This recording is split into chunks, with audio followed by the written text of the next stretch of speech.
अच्छा, हमने ये बात लाजमी सुनी है कि यूएसए अपना पैसा खुद प्रिंट करता है, कि जब भी उसको पैसे की ज़रूरत पड़ती है वो बैंक में जाता है, 3-4 बटन दबाता है और पैसों की बारिश हो जाती है। लेकिन सवाल ये है कि यूएसए के ऊपर $34 ट्रिलियन का डेट है। अगर वो पैसा अपना खुद प्रिंट करता है तो उस प्रिंटेड पैसे से वो अपना डेट क्यों नहीं देगा?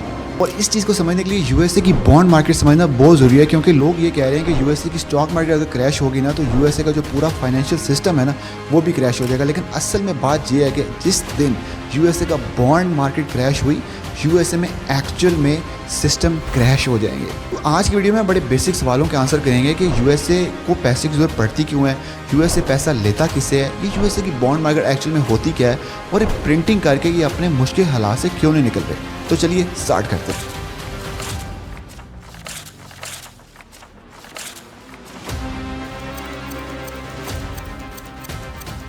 सबसे पहले बड़ी बेसिक चीज़ है कि यूएसए अपना पैसा कमाता कैसे है। यूएसए के कुछ सोर्सेज ऑफ इनकम है जिसके अंदर टैक्सेस हैं और डेट है। डेट को भी साइड पे करें, हम बड़ी डिटेल में डिस्कस करेंगे।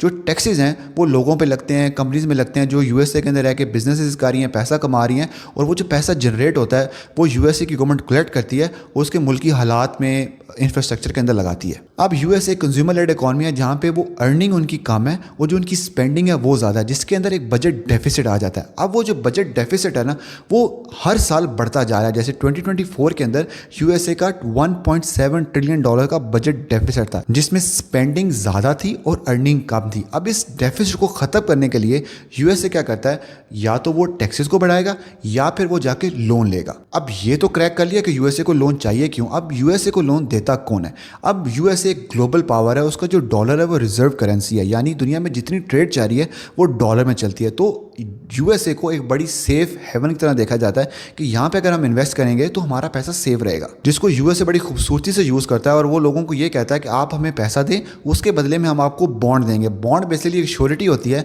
कि आप हमें जितना पैसा देंगे उसके अगेंस्ट आपको हम 3% 4% एक रिटर्न देंगे हर साल। और जितने का वो आप कॉन्ट्रैक्ट करते हैं, जितने का भी आप बॉन्ड लेते हैं, जितने टाइम का, मतलब 3 4 5 साल का बॉन्ड लेते हैं, तो 5 साल के बाद 4 साल के बाद आपको वो जितनी आपने इन्वेस्ट किया वो आपको वापस मिल जाएगी। तो आपको वो पैसे भी वापस मिल जाएंगे और आपको 3-4% रिटर्न भी मिल जाएगा। अब जो इन्वेस्टर है उसमें इसका फ़ायदा क्या है कि उसको एक सेफ हेवन में इन्वेस्ट करने का मौका मिल रहा है, क्योंकि उसको ये पता है कि यूएसए एक ग्लोबल पावर है, ये तो कहीं भागेगी नहीं, मेरा पैसा सेव है। और यूएसए को क्या फ़ायदा मिल रहा है कि वो पैसे को रेस करती है और अपना जो मुल्की हालात हैं, इंफ्रास्ट्रक्चर है, वो सारे जो उनके मसले मसाइल हैं ना उनमें लगाती है। तो ये बॉन्ड है ना इशू इस वजह से किए जाते हैं कि गारंटी होती है कि आप हमें लोन दें और हम आपको गारंटी पैसे वापस करेंगे विद इंटरेस्ट। अब जो रिटर्न होता है ना वो यूएसए के इंटरेस्ट रेट के आसपास होता है कि यूएसए का इंटरेस्ट रेट अगर 3% चाह रहा है, 4% चाह रहा है, तो ये जो रिटर्न होगा ना वो इस इंटरेस्ट रेट है उसके आसपास होगा।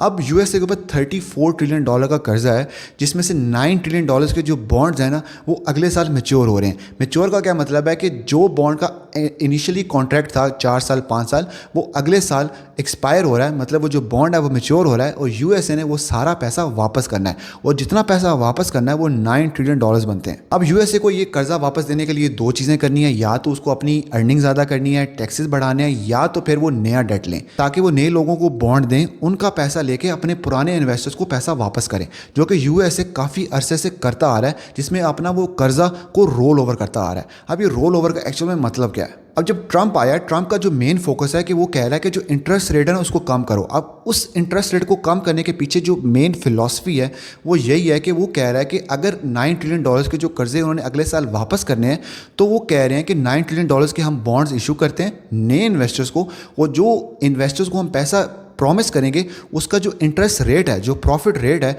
वो पिछले वाले बॉन्ड से कम होगा, ताकि हम जो अगर फॉर एग्जांपल 3% पे हमने $9 ट्रिलियन के जो हमने बॉन्ड्स रेज किए थे, इस दफ़ा हम 2.5% पे करेंगे ताकि हमारा 0.5% हर साल जो खर्चा हो रहा है वो कम हो। अब इंटरेस्ट रेट ट्रंप के हाथ में नहीं है, वो सेंट्रल बैंक्स के हाथ में होते हैं, जिन्होंने इंटरेस्ट रेट कट करने होते हैं, जो इकॉनमी को देख रहे होते हैं, वो देख रहे होते हैं कि कब इंटरेस्ट रेट कट करने हैं, कब इंटरेस्ट रेट को बढ़ाना है, तो वो सारी चीज़ें देख रहे होते हैं। तो ट्रंप का उसमें ऐसा कोई से नहीं है, जिसकी वजह से ट्रंप ने ये जो tariff war, trade war start किया ताकि जो इन्फ्लेशन है वो थोड़ी सी ऊपर जाए, ताकि जो फेड मजबूर हो जाए कि वो जो इंटरेस्ट रेट है उसको कट करे। तो आपको थोड़ा समझने की ज़रूरत है कि ट्रंप करना क्या चाह रहा है। वो चाह ये रहा है कि अभी जो उसको लोन $9 ट्रिलियन का वापस करना है, वो नया लोन लेगा $9 ट्रिलियन का एट अ बेटर डील, कि अगर पहला लोन 3% पे था अभी वो 2.5% पे लेगा, और वो $9 ट्रिलियन पुराने इन्वेस्टर्स को वापस करेगा। अब जो वो पहले $9 ट्रिलियन का 3% दे रहे थे, अब उनको $9 ट्रिलियन का 2.5% देना पड़ेगा।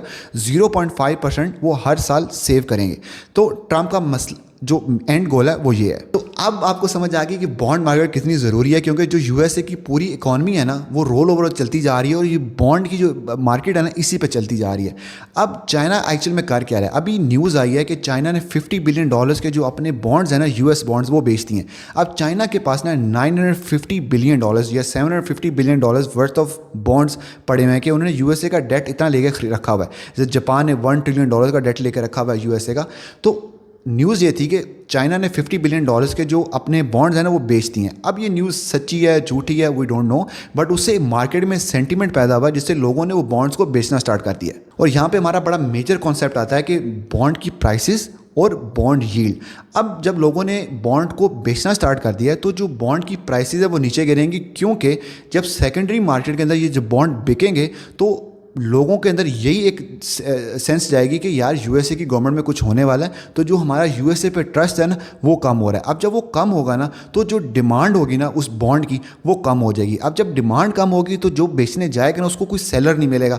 जब सेलर नहीं मिलेगा तो उसको अपनी प्राइस कम करनी पड़ेगी। फॉर एग्जाम्पल अगर उसने 1000 का बॉन्ड लिया था तो अब उसको 950 का बॉन्ड देना पड़ेगा, 960 का बॉन्ड देना पड़ेगा, 940 का बॉन्ड देना पड़ेगा किसी दूसरे इन्वेस्टर को। अब जब दूसरा इन्वेस्टर आता है कि वो ये पुराना बॉन्ड लेगा क्यों? जैसे मैंने आपको बताया था कि जो 3% 4% जो इंटरेस्ट रेट होता है वो हर साल आपने उस बॉन्ड के अगेंस्ट आपको प्रॉफिट मिल रहा है। फॉर एग्जांपल अगर आपने $1000 का बॉन्ड लिया हुआ है तो उसके अगेंस्ट आपको 3% रिटर्न मिल रहा था विच इज़ $30।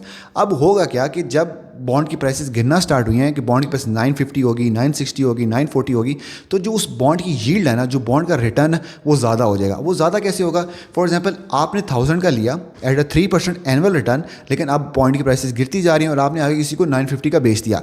अब जिसने 950 का लिया है उसको वही 3% रिटर्न मिल रहा है, लेकिन जब बॉन्ड मेच्योर होगा 4-5 साल के पास उसको वही $1000 वापस मिलेंगे, क्योंकि गवर्नमेंट ने तो प्रॉमिस किया ना कि उस बॉन्ड के अगेंस्ट $1000 ही देंगे, तो उसको वो $1000 भी मिल रहे हैं और उसको कम पैसों के अंदर वही रिटर्न मिल रहा है। तो उसकी जो बॉन्ड की यील्ड है ना, जो बॉन्ड का रिटर्न है, उसको बेटर मिलेगा as compared to the one which had the bond at $1000। तो अगर प्राइस 950 हो जाती है तो उसकी जो यील्ड है ना वो 3.35 3.4% के आसपास चली जाएगी। अब इससे यूएसए को नुकसान क्या हो रहा है कि वो उनका जो मेजर रीज़न है, जो ट्रंप का जो मेजर अभी जो वो चीज़ें करना चाह रहा है कि इंटरेस्ट रेट को कम करना चाह रहा है। इंटरेस्ट रेट को कम करेगा तो वो यही कहेगा कि नया इन्वेस्टर को बुलाएगा और इंटरेस्ट रेट के आसपास लोगों को लोन देगा कि हमारा इंटरेस्ट रेट 2.5% हो गया, अब आप आए हमारे पास और 2.5% पे हमसे लोन, आप हमें लोन दें और 2.5% पे ये बॉन्ड ले लें और आपको हर साल हम 2.5% का प्रॉफिट देंगे।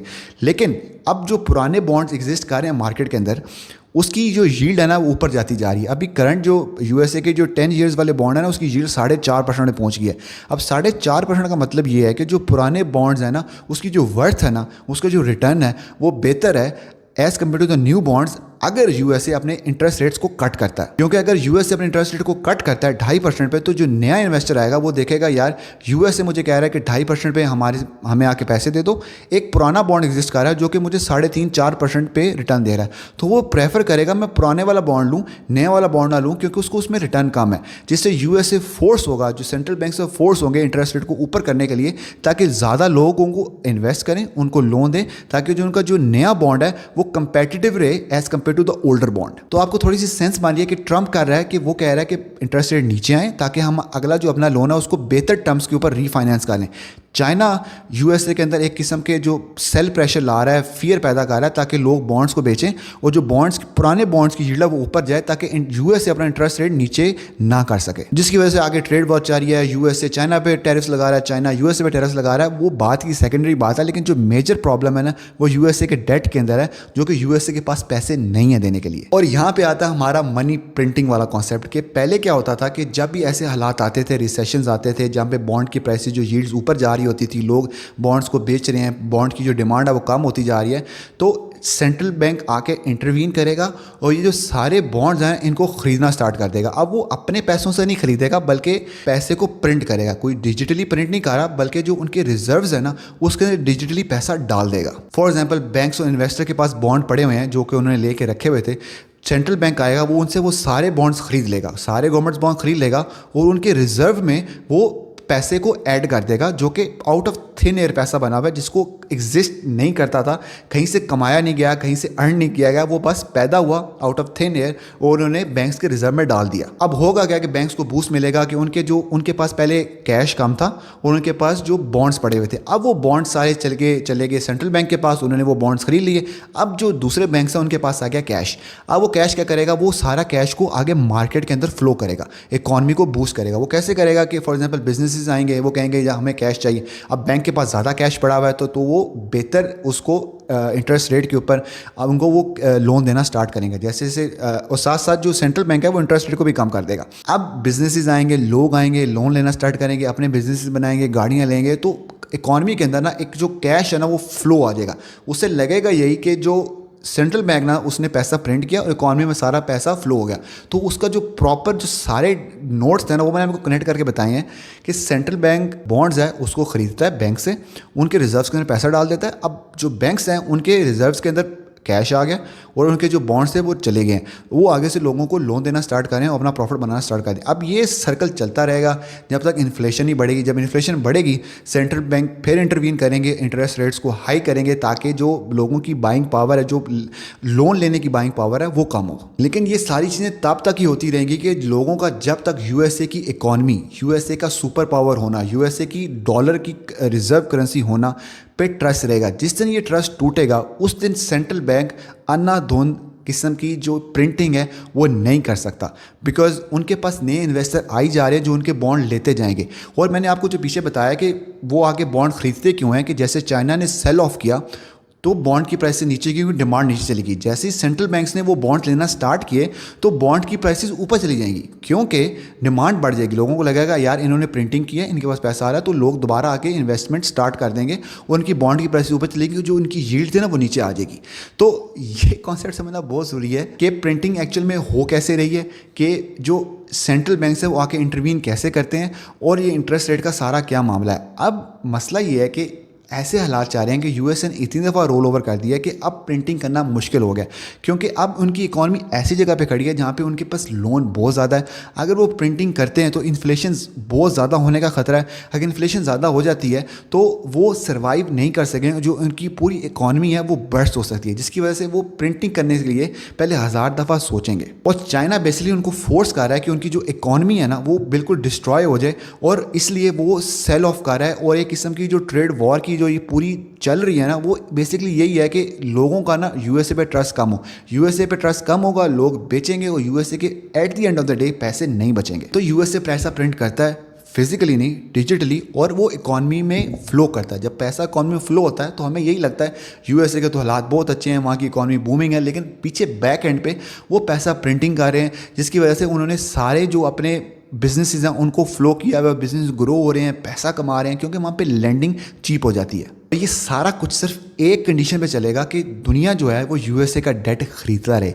जिस दिन दुनिया ने यूएसए का डेट खरीदना बंद कर दिया, यानी यूएसए के बॉन्ड्स लेना बंद कर दिए, यूएसए का ये पूरा सिस्टम कोलैप्स हो जाएगा। और रे डेलियो और ये बड़े बड़े इकोनॉमिस्ट यही कह रहे हैं कि यूएस ने डेट ले लेके अपने आप को एक बड़े किस्म के बबल में फंसा लिया है कि ये अभी 5, 6, 7, 8 महीने में बबल में फंसाएंगे, अपनी इकॉनमी को बूम करेंगे, but eventually there will be a huge recession, क्योंकि जो डेट है ना वो ये वापस नहीं कर सकते। यूएसए के ऊपर जितना ये ट्रस्ट कम होता जाएगा उतना यूएसए के लिए पैसा प्रिंट करना मुश्किल होता जाएगा। तो ये थी आज की वीडियो। आई होप थोड़ी सी सेंस बनी है कि यूएसए की स्टॉक मार्केट को फॉलो मत करें, अब यूएसए की बॉन्ड मार्केट को फॉलो करें।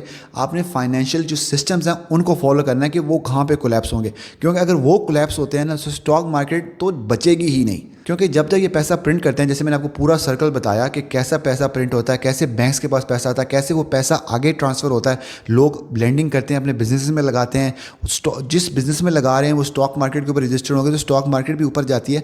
तो इवेंचुअली जब ये पैसा रुकता है तो सारा सिस्टम क्रैश हो सकता है। तो आपने स्टॉक मार्केट के ऊपर या इन चीज़ों को फॉलो नहीं करना, आपने डेट को फॉलो करना है। और मैंने अपनी थोड़ी सी चीज़ें, मेरी अंडरस्टैंडिंग थी उस लिहाज से मैंने वीडियो बनाई है, and there are lot of other notes जो कि शायद 10-15 मिनट की वीडियो में कवर नहीं हो सकते। I will try to make a detailed video, but I'm not sure कि ये सारे डॉट्स आपको कनेक्ट हुए भी हैं या नहीं। अगर आपको हुए हैं तो कमेंट्स में लाजमी बताइएगा। I will make another detailed video जो कि 30-40 मिनट की भी हो सकती है। तब तक दुआओं में याद रखिएगा।